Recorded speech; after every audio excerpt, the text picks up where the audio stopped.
Dios le bendiga, amada familia real, ¿cómo está? Qué bueno verle este domingo, primer domingo de junio, domingo 7 de junio de 2020. Es de mucha alegría estar con ustedes de nuevo. Sin embargo, también hay tristeza debido a las circunstancias que se están dando en nuestro alrededor. Usted sabe que tenemos una pandemia a nivel mundial, pero a nivel local también tenemos unas lluvias que están afectando a muchas familias y pues eso da mucha tristeza realmente. Así que quiero que me acompañen en una breve oración pidiendo porque el Señor nos traiga de alguna manera una solución a todos y cada uno de nosotros y sobre todo a esas personas que están en extremo peligro, aquellos que lo han perdido todo, han perdido familiares, que el Señor consuele sus corazones. Acompáñame en esta oración. Señor Jesús, venimos delante de ti, queremos pedirte, oh Dios, que tú obres milagros, Señor, en nuestras vidas, en la vida de cada hombre y cada mujer a nivel mundial, Señor, porque tenemos una situación totalmente dura y difícil, pero también queremos orar por aquellas personas, Señor, que están siendo afectadas por estas lluvias, que han sido afectadas, que han perdido familiares, han perdido sus casas, han perdido sus cosas, Señor. Te pedimos, oh Dios, que tú bendigas y abra la ventana de los cielos, provea, Señor, uses a cada ministro, Señor, a cada persona en el gobierno para poder llevar alivio, Señor, de alguna manera. Y te damos gracias también, Señor, por permitirnos como iglesia aportar un granito de arena, Señor, un poquito acá, alguna familia, Señor, que tú sabes que les hemos hecho llegar diferentes ayudas en alimentos. Y, Señor, te pedimos que nosotros, Señor, podamos también en medio de estas circunstancias predicar de tu palabra, hablar de ti, Señor, y que el reino de los cielos siempre, Señor, sea extendido en medio de toda circunstancia. Le bendecimos, Señor, y te pedimos que las ventanas de los cielos sean abiertas, Señor, y que tú abras caminos donde no los vemos, Señor, pero que tú traerás solución a diversas situaciones que están pasando muchas familias muy afectadas. En el nombre de Jesús les ponemos en tus manos.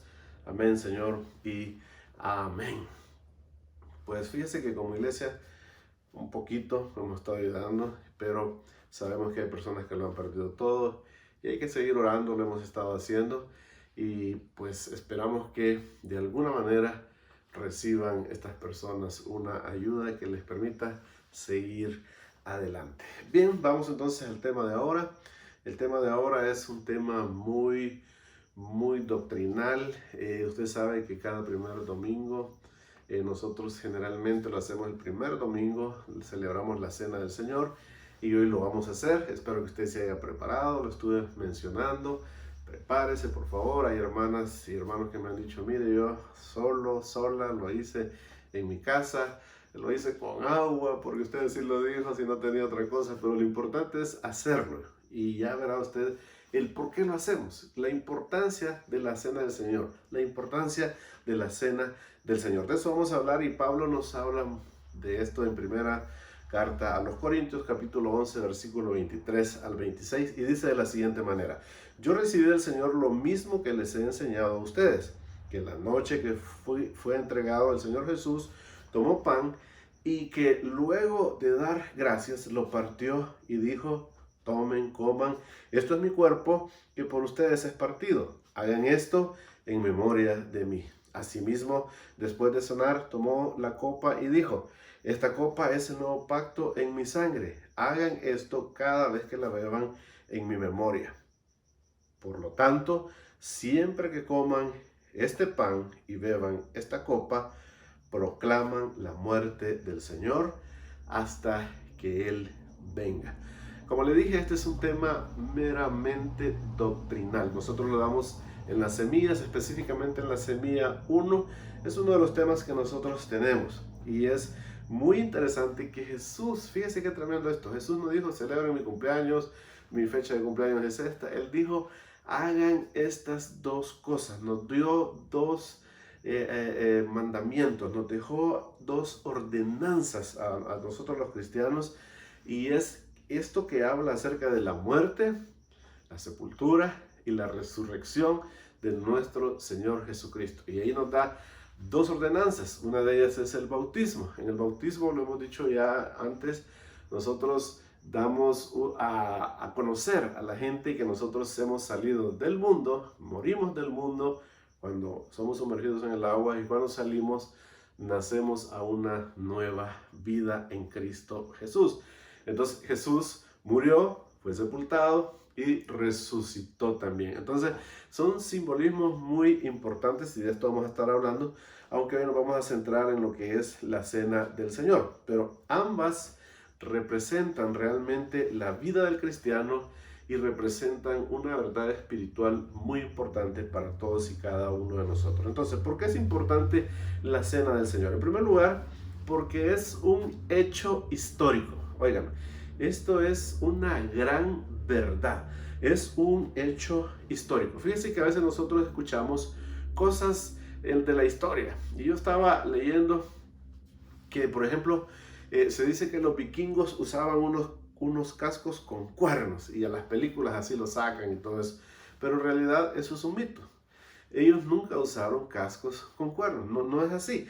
Entonces también encontré que, por ejemplo, este gran matemático y físico Albert Einstein, él nos dicen que era un hombre que no era bueno para la matemática y para la física, pero realmente no es cierto. La historia habla perfectamente de que era muy bueno para las matemáticas y la física, y así hay muchas cosas. Algunos hablan del ave fénix, que cada 500 años muere por el fuego y luego resucita de entre las cenizas. Y cosas así que son cuentos, son leyendas. Pero cuando estamos hablando de Jesucristo, de que existió, que murió y que resucitó, es un hecho histórico. Es un acontecimiento, algo que sucedió. Usted y yo podemos estar seguros, lo dice la historia, lo dice los libros, lo dice la Biblia, lo dice la tradición. Siempre encontramos eso en todas partes. Y dice el versículo 23 de la porción que hemos leído: la noche que fue entregado el Señor Jesús, mire, se reunió con sus discípulos y dice que tomó, mire, aquí tengo un pan, no es este el que vamos a usar, pero tomó pan. O sea, y mire qué tremendo esto. Esto es un hecho histórico. Categóricamente esto es real, no es un cuento. En segundo lugar, es importante la cena del Señor porque es un recordatorio de la muerte de nuestro Señor Jesucristo. Es un recordatorio de la muerte de nuestro Señor Jesucristo. Vea lo que dice el versículo 24. Y que luego de dar gracias, lo partió. Acuérdense que tomó el pan, ahí nos quedamos. Y luego de dar gracias, lo partió y dijo, lo partió, ¿verdad? Y dijo: tomen, coman, esto es mi cuerpo, que por ustedes es partido. Hagan esto en memoria de mí. Qué tremendo esto, porque esa última frase dice: hagan esto. La cena del Señor, esa reunión entre cristianos, entre los seguidores de Él, sus discípulos, se reunieron y Él partió el pan y lo reparte y dice: hagan esto en memoria de mí. Entonces es un recordatorio, así como Jesús partió aquel pan, su cuerpo iba a ser partido con esos latigazos, con esa lanza, con todo el castigo que Él sufrió. Entonces, esto nos queda claro que es un hecho histórico, es algo real, algo que sucedió, pero también es un recordatorio de la muerte de nuestro Señor Jesucristo. Vamos entonces al tercer punto. Dice que es un simbolismo, es una representación. Lo que usted y yo hacemos cuando participamos de la cena del Señor, y repito, hoy lo vamos a hacer, nosotros lo que hacemos es un simbolismo con ese pan. Ese pan, algunas religiones dicen que se convierte literalmente en el cuerpo y en la sangre. Mire qué copita más linda. En la sangre de nuestro Señor Jesucristo. Pero no es así. Y la Biblia nos lo enseña. Fíjese qué tremendo esto. Y es importantísimo que nosotros entendamos esto muy bien. Bueno, primero nos dice, tomó pan y lo partió. Aquí tenemos. Luego dice, asimismo, versículo 25, después de cenar, tomó la copa y dijo, esta copa es. Y bueno, espero que usted me esté viendo ahorita, porque sé que están poniendo en pantalla el versículo. Pero aquí tengo yo una copa, y él dice, esta copa es el nuevo pacto. Pero ¿era la copa el nuevo pacto? De ninguna manera. De hecho, ni se estaba refiriendo a la copa. Se estaba refiriendo al jugo de uva que estaba dentro de la copa, que es precisamente del color de la sangre. Entonces era un simbolismo. Este pan lo partió, la representa el cuerpo, pero también está hablando de la copa, y precisamente esta copa es el nuevo pacto en mi sangre. Así que aquí tenemos la ordenanza. Mire, hagan esto cada vez que la beban en mi memoria. Entonces es un simbolismo bien importante para que nosotros también veamos, como lo está diciendo otra vez, en mi memoria. Estos versículos están recalcando esto que yo le estoy diciendo una y otra vez. Entonces dijimos, mire, es un hecho histórico, es un acontecimiento histórico, es un recordatorio de la muerte de nuestro Señor Jesucristo, que entregó su cuerpo representado en el pan y entregó su sangre, o sea, entregó su vida representado en el jugo de la uva, precisamente en ese momento. Entonces es un recordatorio, pero también es un simbolismo del nuevo pacto. Había un pacto anterior, había un pacto del Antiguo Testamento, pero usted y hoy estamos viviendo el nuevo pacto. Ya no es por un cordero, ya no es por un animalito que era sacrificado, por un corderito que era sacrificado, sino que Cristo mismo fue crucificado, fue sacrificado por usted y por mí, por nuestras culpas, por nuestros pecados, y Él cargó con todos nuestros pecados, con todas nuestras culpas, lo llevó todo, y Él pagó nuestras culpas, nuestros pecados, y ahí llevó, dice, todo dolor, toda enfermedad. Y eso es algo que nosotros tenemos que tenerlo claro. Por eso Él dice, ustedes hagan esto, recuerden esto, por favor, porque les va a ayudar muchísimo. Pero también, en cuarto lugar, mire qué interesante esto, es una proclamación de fe. La cena del Señor es importante porque es una proclamación de fe. Usted sabe que la vida del cristiano es cuestión de fe. Nosotros estamos ahorita en situaciones difíciles, duras, pero lo que nunca nos falta es la fe. La Biblia dice que Abraham creyó al Señor en esperanza, aún contra esperanza. O sea, Abraham, podríamos decir, si hubiera estado en la barca con los discípulos cuando habían vientos, tormentas y olas, ellos estaban ya por morir. Pero mire, Abraham, a pesar de todo lo que estaba sucediendo, tuvo esperanza, cuando realmente, humanamente hablando, no había esperanza. Esas enseñanzas son por fe. Usted y yo tenemos que tener esperanza, aun si usted ve que su situación es en contra de toda esperanza. ¿Por qué? Porque nosotros estamos haciendo una vida de fe. Cada vez que nosotros vamos a la palabra, cada vez que nosotros nos llenamos de la palabra, nos estamos llenando de fe. La fe viene por el oír, y el oír por la palabra del Señor, para que nosotros podamos ser bendecidos a través de la fe, transformados por esa fe, cambiados por esa fe, bendecidos por esa fe en nuestro Señor Jesucristo, quien lo dio todo. Y mire qué interesante, porque no solo estamos, o sea, la fe es algo que nos ayuda en todo el trayecto de nuestra vida.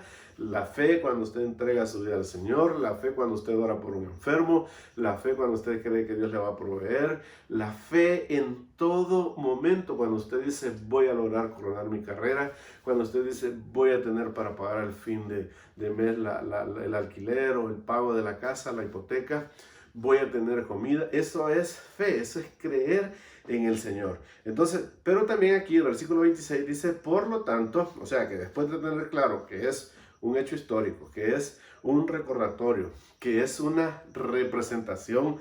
Nosotros nunca declaramos que eso se convierte en el cuerpo literal o la sangre literal de Jesús. Es una comparación. Y entonces dice, por lo tanto, siempre que ustedes coman este pan y beban esta copa, proclaman. Aquí hay una proclamación. Hay dos proclamaciones.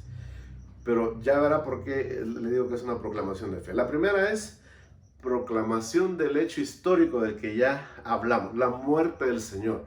Pero eso ya pasó. Entonces, la proclamación de fe es la siguiente declaración que dice hasta que Él venga, hasta que Cristo venga.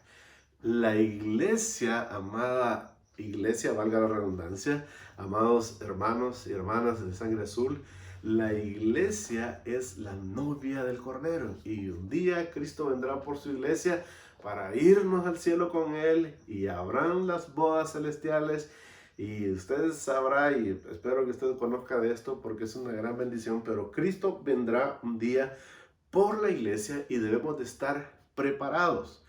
Nos pone varios ejemplos la Biblia de personas que no estuvieron listas en el momento oportuno. Pero nosotros tenemos que estar listos, tenemos que estar preparados. No importa lo que nos esté rodeando, no importa esa amenaza del virus, no importa la amenaza de las tormentas. O sea, yo no le estoy diciendo que nosotros no nos afecta y que somos de palo y nada de eso. No, lo que estoy diciendo es que en medio de todas esas circunstancias vamos a tener fe.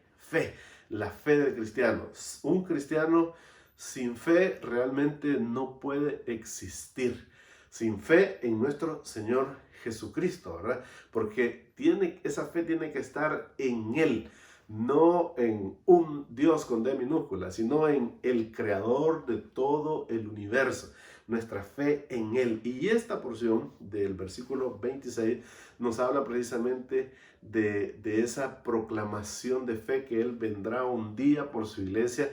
Y siempre lo digo de esta manera, usted y yo vamos a estar preparados para irnos con Él. Pero no solo vamos a estar nosotros, tenemos que estar listos con nuestra familia, tenemos que estar listos con nuestros amigos, con las personas de su célula, con las personas de su propósito, con las personas que usted de una u otra manera les puede llevar la luz del Evangelio a sus vidas. ¿Por qué? Porque nosotros sabemos y entendemos que Cristo lo dio todo. Y Él quiere que todos procedan al arrepentimiento, no solo los que ya entregamos nuestra vida a Él, sino que dice que Él espera que todos procedan al arrepentimiento.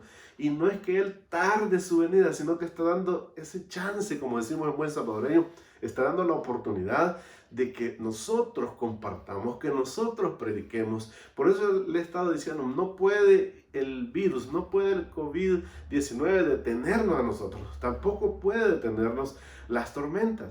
O sea, tenemos nosotros que en medio de la tormenta predicar el Evangelio. En medio de todas estas circunstancias negativas que actualmente tenemos, tener fe y esperanza en nuestro Creador y nuestro Señor. Pero aquí hay una declaración tremenda, como le digo, es una declaración de fe. Le leo de nuevo este versículo y dice de la siguiente manera: por lo tanto, siempre que coman este pan y beban esta copa, siempre que ustedes tengan la cena del Señor, como usted y yo la vamos a tener este día, proclaman la muerte del Señor. Ya eso es un hecho histórico, como ya lo dijimos. Pero dice, hasta que Él venga. O sea, estamos declarando que Cristo vendrá por su iglesia. Hay una pregunta que siempre nos hacen y nosotros la contestamos en esta enseñanza. ¿Quién puede participar de la cena del Señor? Bueno, hay por lo menos tres grupos de cristianos en los que tienen ciertas normas, ¿verdad?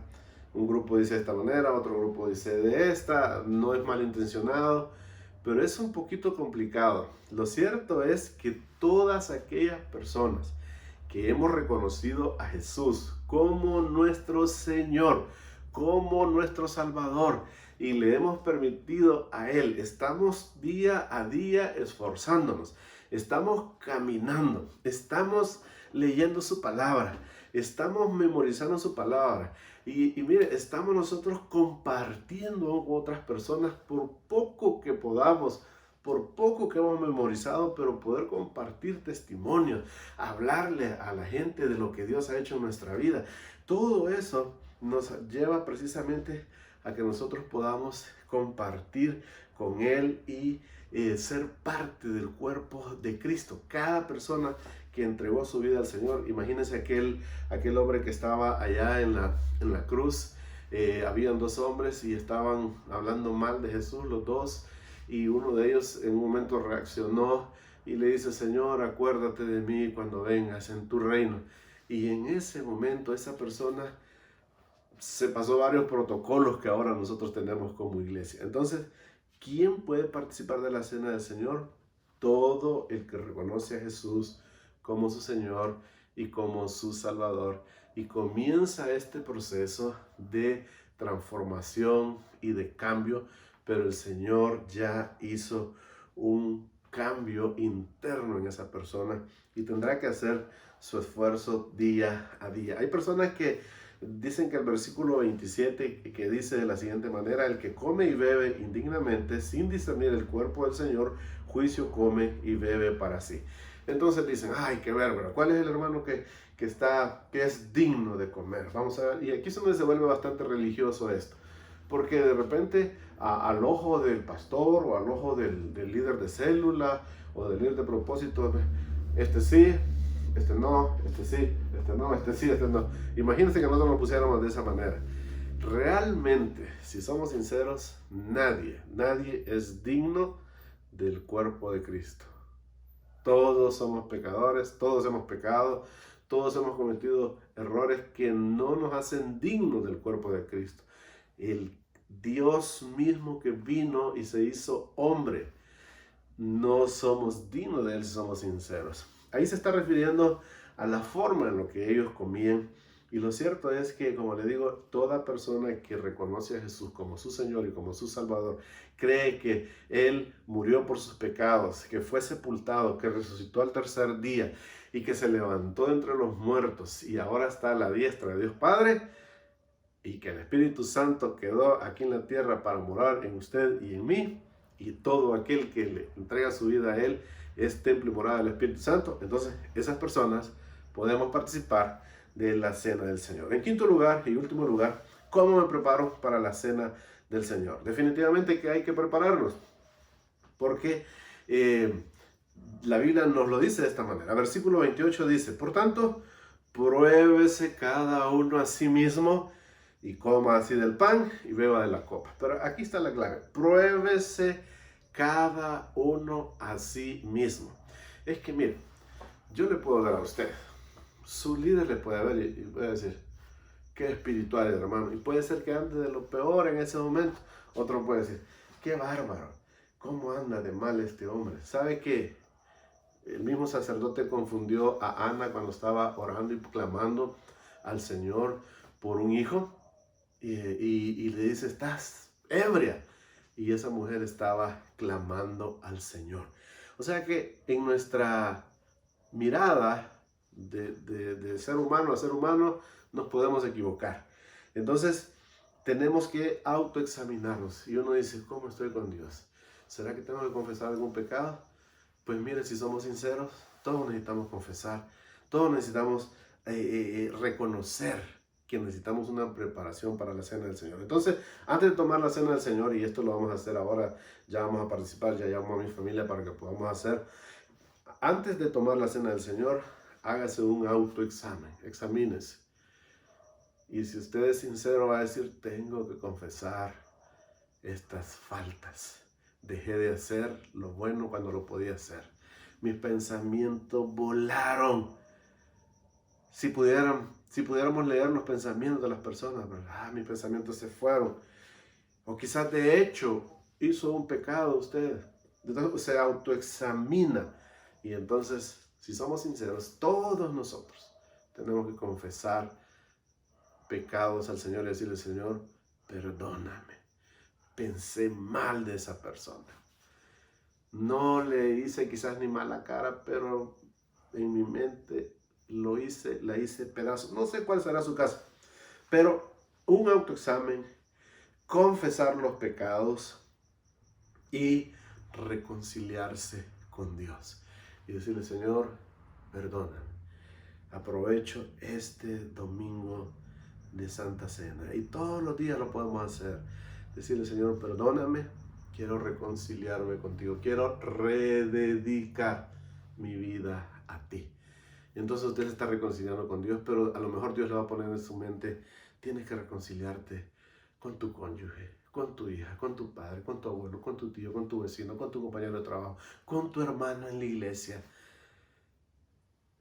El Espíritu Santo va a hablar a nuestra vida y va a decir, tienes que reconciliarte, tienes que hacer esto otro. ¿Por qué? Porque es necesario restaurar nuestra relación con el Padre y nuestra relación con los que nos rodean. La cruz nos dice todo.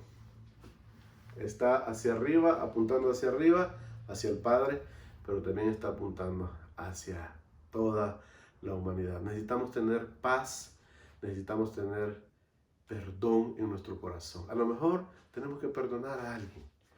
Y eso puede ser la parte de reconciliarnos con Dios y reconciliarnos con las personas que nos rodean.